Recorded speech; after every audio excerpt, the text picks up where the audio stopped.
नमस्कार। अभी थोड़ी देर पहले राहुल गांधी की लोकसभा सदस्यता को लोकसभा सचिवालय द्वारा रद्द करने के संबंध में एक निर्देश जारी किया है। वो किन कानून के तहत और किन किन सिचुएशन में ऐसा किया जा सकता है उसको हम देखने वाले हैं। तो कुल मिला के 3 सिचुएशन के अंतर्गत किसी सदस्य की सदस्यता को रद्द किया जा सकता है और वो कौन कौन से आधार होते हैं। तो पहला, आर्टिकल 102(1) और आर्टिकल 191(1) के तहत किसी भी सदस्य की सदस्यता रद्द की जा सकती है। ठीक है, तो 102 के तहत लोकसभा और राज्यसभा के सदस्यों की सदस्यता रद्द करने के संबंध में, और 191 विधानसभा के सदस्यों की सदस्यता रद्द की जा सकती है। अच्छा, उनको हटाने के क्या क्या आधार हो सकते हैं। एक तो ऑफिस ऑफ प्रॉफिट होता है। मतलब क्या होता है ऑफिस ऑफ प्रॉफिट का, जैसे आप लोकसभा के सदस्य तो हैं या विधानसभा के सदस्य हैं, उसी के साथ आप किसी आयोग के या किसी पीएसयू के मेंबर हैं और उससे आपको एक इनकम प्राप्त हो रही है। ठीक है, तो आप लोकसभा सदस्य होने के नाते भी फीस ले रहे हो और किसी सरकारी अधिकारी होने के नाते भी, तो इसे बोलते हैं ऑफिस ऑफ प्रॉफिट। अगला होता है बीइंग अनसोल्ड माइंड, मतलब आपका दिमाग काम नहीं कर रहा है। ठीक है, और तीसरा पॉइंट है नॉट हैविंग वैलिड सिटीजनशिप, आपके पास भारत की नागरिकता नहीं है।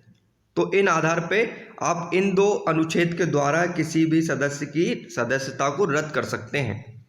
अगला कौन सा आधार होता है। अगला है संविधान की 10वीं अनुसूची के अंतर्गत। 10वीं अनुसूची में क्या बात की गई। 10वीं अनुसूची बोलता है दल बदल के आधार पर हम मतलब लोकसभा अध्यक्ष किसी भी सदस्य की सदस्यता रद्द कर सकता है।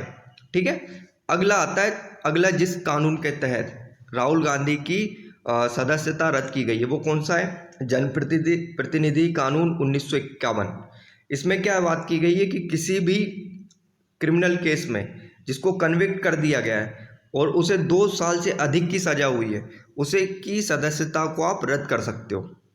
ठीक है, राहुल गांधी को इस मामले में मतलब मानहानि के मामले में 2 साल की सजा हुई है। ठीक है, तो इस कारण अभी हाल ही में थोड़ी देर पहले लोकसभा सचिवालय ने इस संबंध में एक पत्र जारी कर दिया। अच्छा, क्या ये रिवर्स हो सकती है। बिल्कुल हो सकती है। लोक प्रहरी वर्सेस यूनियन ऑफ इंडिया 2018 के केस में सुप्रीम कोर्ट ने एक निर्देश जारी करा था। तो उसमें बोला था कि disqualification can be reverse if higher court grants stay in the conviction. अगर राहुल गांधी को जो सजा हुई है उस पर गुजरात का हाई कोर्ट या सेशन कोर्ट, सूरत सेशन कोर्ट स्टे लगा देता है तो ये डिस्क्वालिफिकेशन रुक सकती है। तो अभी के लिए बस इतना ही। Thank you very much.